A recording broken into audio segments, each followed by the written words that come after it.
नमस्कार साथियों, मैं विशाल गुप्ता विशाल क्लासेस में स्वागत करते हैं। आज हम लोग जानेंगे 2023 में वर्तमान में कौन क्या है।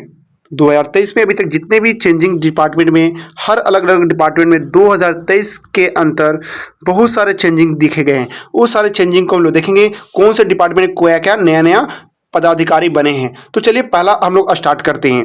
फर्स्ट यहाँ पे देख सकते हैं कि पहला क्वेश्चन आपका यहाँ है कि भारत के नए चुनाव आयुक्त कौन बने हैं। तो भारत के नए चुनाव आयुक्त बने हैं राजीव कुमार। नए चुनाव आयुक्त कौन बने हैं? राजीव कुमार। चलिए राजीव कुमार के बारे में कुछ हिस्ट्री, कुछ नॉलेज जान लेते हैं। देखेंगे राजीव कुमार भारत के 25वें मुख्य चुनाव आयुक्त बने हैं। ठीक है, उन्होंने सुशील चंद्रा का स्थान लिया है, जो कि इसके पिछले सुनील चंद्रा थे। भारतीय चुनाव आयोग की स्थापना 25 जनवरी 1950 को एक संवैधानिक निकाय के रूप में की गई थी। इसके साथ ही जानेंगे हम लोग इसका मुख्य कार्य राष्ट्रपति, उपराष्ट्रपति, राज्यसभा, लोकसभा एवं राज्यों की विधानसभाओं का चुनाव करवाना होता है। चलिए अगले क्वेश्चन की तरफ हम लोग देखते हैं। अभी हाल ही में नीति आयोग के नए सीईओ किसे बनाया गया है? तो इसका सही आंसर हो जाएगा आपका परमेश्वर अय्यर। सही आंसर क्या हो जाएगा? परमेश्वर अय्यर को क्या बनाया गया है? हाल ही में नीति आयोग का सीईओ बनाया गया। चलिए परमेश्वर अय्यर के बारे में कुछ डिटेल हासिल करते हैं। नीति आयोग का पूरा नाम national institute of transformation India. आयोग के नए सीईओ चीफ एग्जीक्यूटिव ऑफिसर परमेश्वर अय्यर को बनाया गया है। राष्ट्रीय भारत परिवर्तन संस्थान की स्थापना 1 जनवरी 2015 को नरेंद्र मोदी के द्वारा की गई थी। इसका मुख्यालय नई दिल्ली में है। इसके देश के अध्यक्ष प्रधानमंत्री नरेंद्र मोदी और उपाध्यक्ष सुमन के बेरी हैं। चलिए अगले क्वेश्चन की तरफ हम लोग आते हैं। भारत के नए उपराष्ट्रपति किसे बनाया गया है? तो इसका सही आंसर हो जाएगा जगदीश धनखड़ को भारत के नए उपराष्ट्रपति बनाया गया है। चलिए इनके बारे में कुछ विशेष व्याख्या करते हैं। देखेंगे यहाँ पर जगदीश धनखड़ भारत के 14वें राष्ट्रपति बने हैं। इन्होंने वेंकैया नायडू की स्थान ग्रहण किया है। भारत के उस उपराष्ट्रपति राज्यसभा के पदेन सभापति होते हैं।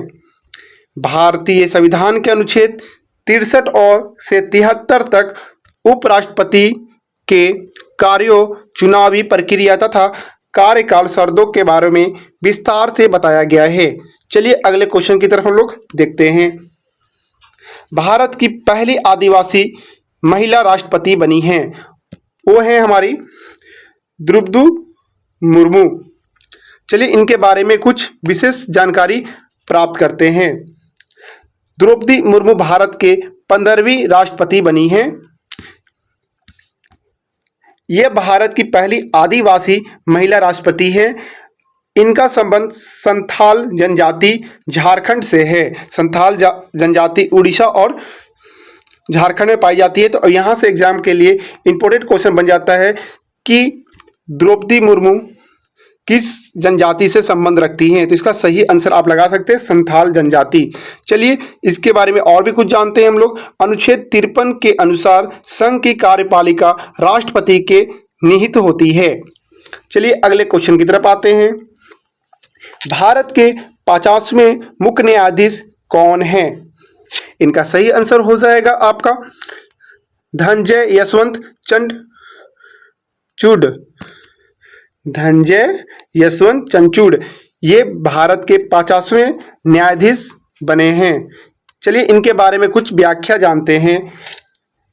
धनंजय यशवंत चंद्रचूड़ भारत के 25वें मुख्य न्यायाधीश चीफ जस्टिस ऑफ इंडिया बने हैं।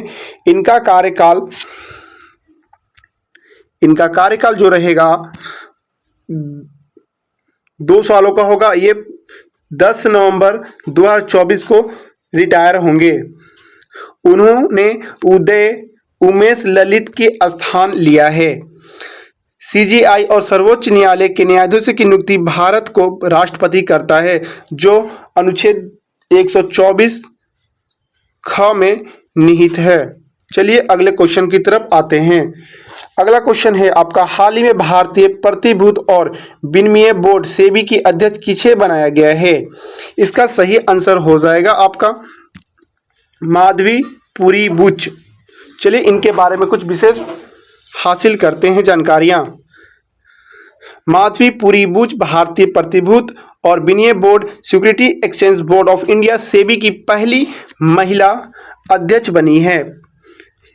इसकी स्थापना भारतीय प्रतिभूति और विनिमय बोर्ड अधिनियम 1992 के तहत 12 अप्रैल 1992 को की गई थी। यह एक वैधानिक निकाय है। इसका मुख्य मुख्यालय मुंबई में है। चलिए अगले क्वेश्चन की तरफ आते हैं। हाल ही में भारत के नए चीफ डिफेंस सीडीएस कौन बने हैं? इसका सही आंसर हो जाएगा आपका अनिल चौहान। ठीक है, चलिए अनिल चौहान के बारे में कुछ व्याख्या करते हैं। उत्तराखंड के लेफ्टिनेंट जनरल अनिल चौहान भारत के दूसरे चीफ डिफेंस स्टाफ बने हैं। भारत के पहले सीडीएस जनरल बिपिन रावत थे। सीडीएस 4 स्टार जनरल अधिकारी होता है जो सभी तीनों सेनाओं थल, नौसेना, वायुसेना के मामले में रक्षा मंत्री के प्रधान सैन्य सलाहकार के रूप में कार्य करता है। यानी ये तीनों सेना का हेड माना जाता है। चलिए इसके साथ अगले क्वेश्चन की तरफ हम लोग आगे बढ़ते हैं।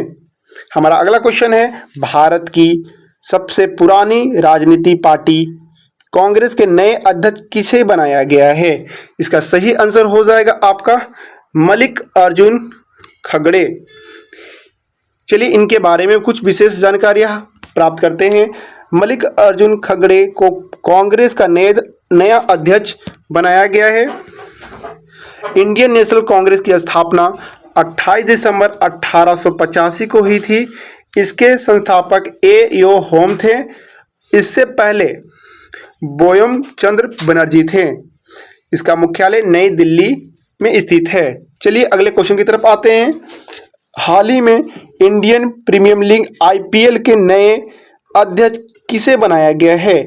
इसका सही आंसर हो जाएगा आपका अरुण सिंह धूमल को आईपीएल के नए अध्यक्ष बनाया गया है। चलिए आईपीएल के बारे में कुछ विशेष जानकारी प्राप्त करते हैं। अरुण सिंह धूमल को आईपीएल का नया अध्यक्ष नियुक्त किया गया है। आईपीएल 2020 ओवर का फॉर्मेट मैच खेला जाता है।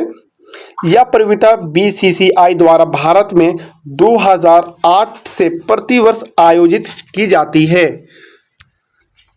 वर्ष 2022 में यानी पिछले साल आईपीएल की प्रतियोगिता गुजरात टाइटंस ने जीती थी। चलिए यहाँ तक मैंने आज का आपको बताया। नेक्स्ट जो है मैं कल की वीडियो में लेकर आऊँगा। जय हिंद, जय भारत।